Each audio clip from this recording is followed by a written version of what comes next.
1 year ago, Derek Hayes had $400 to his name. Today, he had $10,140. He didn't get a raise. He didn't win the lottery. He simply stopped buying one thing. Derek was 34, working full-time in Columbus, Ohio, with 12 years of steady paychecks behind him. He wasn't reckless, no fancy car, no wild spending. On paper, his life looked responsible. But somehow, after all those years, he had almost nothing saved. The wake-up call came from his younger sister Danielle. She called one Sunday night. Breathless with excitement, she had just put a down payment on her first house. She was 29, 5 years younger than him. And she made less money than he did. That last part stung the most. Derek earned more than his sister every single month, yet she was building something real while he had $400 in the bank. How? He asked. Danielle said something he couldn't shake off. I just stopped leaking money in small places. You'd be surprised what adds up. That night, curiosity got the better of him. He opened his banking app and typed one word into the search bar. Coffee. He expected maybe a few $100s over the year. A minor guilty pleasure, nothing more. Then the number loaded. $2,640. He stared at it. Sure, it was a mistake. He recalculated it in his head: the daily latte, the occasional pastry, the second cup on stressful afternoons. It wasn't a mistake. It was 12 months of habit, invisible until now. Derek didn't make himself any grand promises. He gave himself one simple test: 30 days of making coffee at home. No exceptions. He bought a cheap French press for $18 and kept his old ritual just without the price tag. Same 5 quiet minutes before work, different cost. Week 1, he saved $45. Small, but real. By the end of month 1, it was nearly $200. That was the moment it stopped being a diet and started being a discovery.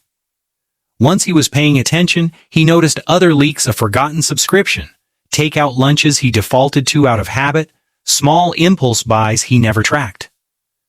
One by one, he redirected that money into a separate savings account, set to transfer automatically the day his paycheck landed, before he had the chance to spend it. By month 3, he'd crossed $750. By month 6, nearly $2,800. Then came the test. A brutal Monday, a missed deadline, a tense meeting, the kind of day that used to send him straight to the coffee shop without thinking. He walked in, stood in line, and started rehearsing his old order in his head. Then he pictured the numbers sitting in his account. He pictured Danielle's front door. He stepped out of line, walked back outside, and got in his car without buying anything at all. No coffee, no compromise, just a decision that felt, for the first time, entirely his own. By month 9, steady saving and a few more trimmed expenses had pushed him past $5,000. Then, 2 things happened close together. His company paid out a year-end bonus of $1,500, money he used to just absorb into daily spending, and this time he moved it straight into savings without a second thought. On weekends, he picked up small freelance design work he'd been putting off for years, adding a few $100s a month for the rest of the year. None of it was dramatic on its own. Together, layered on top of a habit he'd already built, it carried him the rest of the way. Exactly 1 year after that phone call, Derek opened his banking app again. This time he wasn't searching for a leak, he was checking a goal. The screen loaded. $10,140. He refreshed it, certain it would change. It didn't. He refreshed it again. Same number. He sat in silence for a long moment.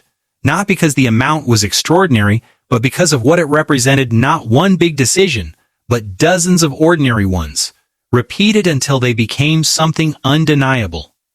The real leak had never been in his coffee cup. It had been in his own attention. He called Danielle that night. "You were right," he said. "It was never really about the coffee. It was about finally noticing where my money was going. The coffee just showed me the leak. I did the rest." Sometimes changing your financial life doesn't begin with earning more. It begins with finally noticing what you're already spending. This story is a work of fiction, and any resemblance to real people is coincidental.